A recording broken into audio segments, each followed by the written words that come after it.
Shalom, salam damai sejahtera dalam kasih Tuhan. Saudara, jumpa kembali di RHI Renungan hari ini bersama saya, Pendeta Lukas Eko Sukoco dari Padepokan Diakonia Mitra Kinasih GKJ Purworejo. Saya akan mengajak kita bersama-sama menghayati tentang kunci pengendalian diri. Ada 3, sehingga saya menyebutnya dalam renungan ini adalah tips untuk melakukan 3 kunci pengendalian diri. Saudara, ada 3 kunci untuk pengendalian diri. Kenapa tema ini penting? Karena kalau kita mengerti teori-teori pengendalian diri, kita mengerti akibat jika tidak mengendalikan diri, kita mengerti contoh-contoh dari orang yang tidak mengendalikan diri. Tapi apa gunanya kalau itu sebatas pengetahuan, pengertian? Yang kita butuhkan adalah kemampuan untuk pengendalian diri, real dan action, artinya dilakukan. Oleh sebab itu, saya mengajak kita untuk mengerti tentang 3 model pengendalian diri ini.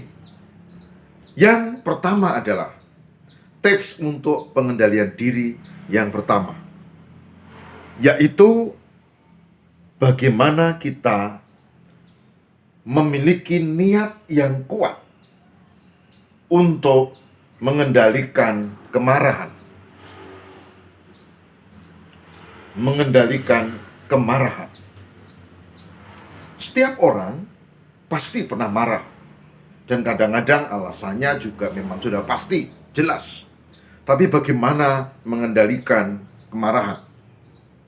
Di cerita pewayangan bisa saja Bathara Kresna marah, lalu dia Tiwikrama menjadi raksasa yang besar dan tak terkalahkan. Tapi itu tidak boleh terjadi. Lalu dia diingatkan dan dia mau. Sehingga Baratayuda terjadi secara alami, bukan karena dia yang menjadi raksasa yang kuat dengan senjatanya yang luar biasa, enggak. Tidak hanyut dalam kemarahan. Mengendalikan diri terhadap kemarahan.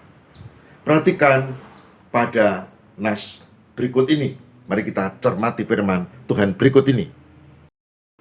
Yakobus 1 ayat 20. Sebab amarah manusia tidak mengerjakan kebenaran Allah. Saudara, tips yang kedua adalah niat mengendalikan diri itu yang tadi yang pertama. Kesadaran yang kuat itu yang tadi yang pertama. Harus disertai dengan penyertaan dan kekuatan Roh Kudus, Roh Tuhan yang kudus. Roh Kudus yang menyatu dalam diri kita akan memampukan kita untuk bisa melakukan tips pengendalian diri terhadap kemarahan. Karena Roh Kudus dengan buah-buah rohnya itulah yang memampukan kita. Perhatikan firman Tuhan di dalam Alkitab berikut ini. Kita cermati, saudara. Yohanes 14 ayat 16. Aku akan meminta kepada Bapa, dan Ia akan memberikan kepadamu seorang penolong yang lain, supaya Ia menyertai kamu, yaitu Roh kebenaran. Galatia pada ayat 22-23, Galatia 5, 22-23, dikatakan memang salah satu buah roh adalah pengendalian diri, dan tentu terhadap kemarahan juga. Saudara, dengan Roh Kudus yang berkarya, Roh Kudus yang memampukan kita, Roh Kudus yang memimpin kita, Roh Kudus yang menguatkan kita, maka apa yang disebut dengan pengendalian terhadap kemarahan itu betul-betul terjadi. Tapi kalau saudara, kalau kita ini mengandalkan kekuatan diri sendiri, saya lebih percaya tidak mungkin. Karena saudara dan saya punya banyak kelemahan. Yang perlu dilakukan oleh kita adalah memohon kuat kuasa Roh Kudus, dan Roh Kudus itu yang memampukan kita untuk bisa mengendalikan diri. Maka minta, memohon supaya Roh Kudus menyertai kita, dan lahirlah buah roh tadi. Sedangkan yang ketiga, yang penting setelah kita punya niat, yang pertama, yang kedua, setelah kita memohon Roh Kudus, maka yang ketiga, melakukan supaya kita menjalani kehidupan dengan cerdas. Maksud saya, menjalani kehidupan dengan cara kita mampu menjaga relasi, mampu menjaga pergaulan, mampu menjaga dengan siapa kita mempengaruhi dan dipengaruhi. Sebab pergaulan yang buruk merusakkan tabiat yang baik. Begitu juga kalau kita bergaul dengan pemarah, kita akan menganggap biasa orang yang marah, orang yang mengumpat, orang yang berkata kasar, itu dia seperti biasa. Dan karena seperti biasa, kita sadar atau tidak juga akan melakukan hal yang sama.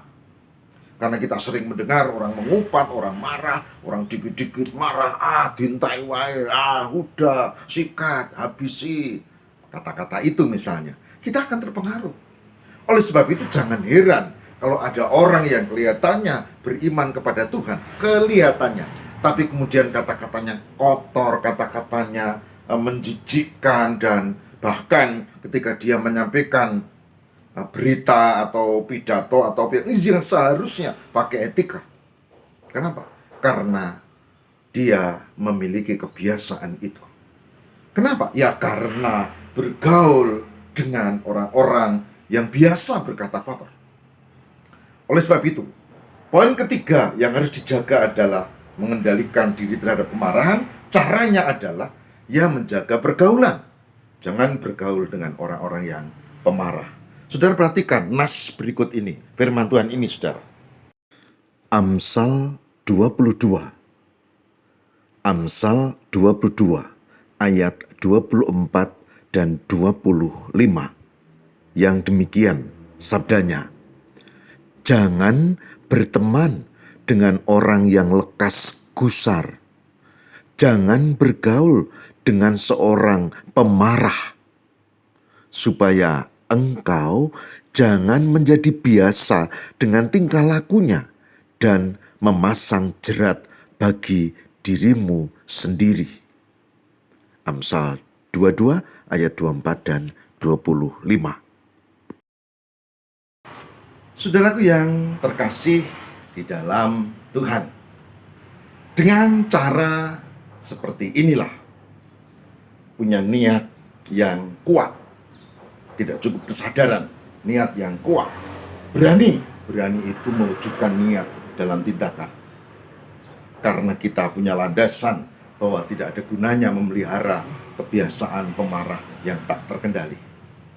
Yang kedua, memohon tuntunan Roh Kudus. Karena kita tahu tanpa Roh Kudus tidak mungkin. Saudara kita, saya, saudara, ini manusia biasa, dan kita membutuhkan penyertaan Tuhan. Tuhanlah yang menolong dan memampukan kita. Tuhanlah yang menjadi sumber kekuatan kita. Itu yang kedua tadi. Dan yang ketiga, niat dengan pimpinan Roh Kudus harus disertai dengan langkah dan tindakan untuk menjaga diri supaya kita tidak terpengaruh, tidak biasa dengan menjaga pergaulan. Sebab pergaulan yang kurang baik, pergaulan dengan pemarah, orang yang suka main hakim sendiri, orang yang suka mengumpat, orang yang sudah mengumbar kemarahan, lama-lama, karena kita sering mendengar, biasa. Kalau biasa, lalu kita menganggap itu kebenaran, lalu kita terpengaruh. Maka ketika tadi dalam Amsal 22, 24 sampai dengan 25 dikatakan supaya kita menjaga relasi, supaya kita tidak jatuh bergaul dengan pemarah. Baik saudaraku, 3 tips untuk pengendalian diri terhadap kemarahan ini. biarlah menjadi berkat buat saudara dan saya. Dan saya berharap, saya merindukan, saya juga belajar bersama-sama kita, supaya kita makin lama tidak hanya makin tua, tapi juga makin bisa dewasa, makin beriman, dan makin mampu untuk menjaga kehidupan yang lebih baik. Semoga Tuhan memberkati, dan mari kita bersama memohon kiranya Tuhan menguatkan kita. Mari kita berdoa. Tuhan, tolonglah supaya kami mampu untuk memiliki niat yang kuat, supaya kami mampu untuk menyadari Roh Kudus yang memimpin dan bukan diri kami, supaya kami mampu menindaklanjuti dengan menjaga relasi dan pergaulan yang sehat. Tuhan, terima kasih untuk 3 tips hari ini.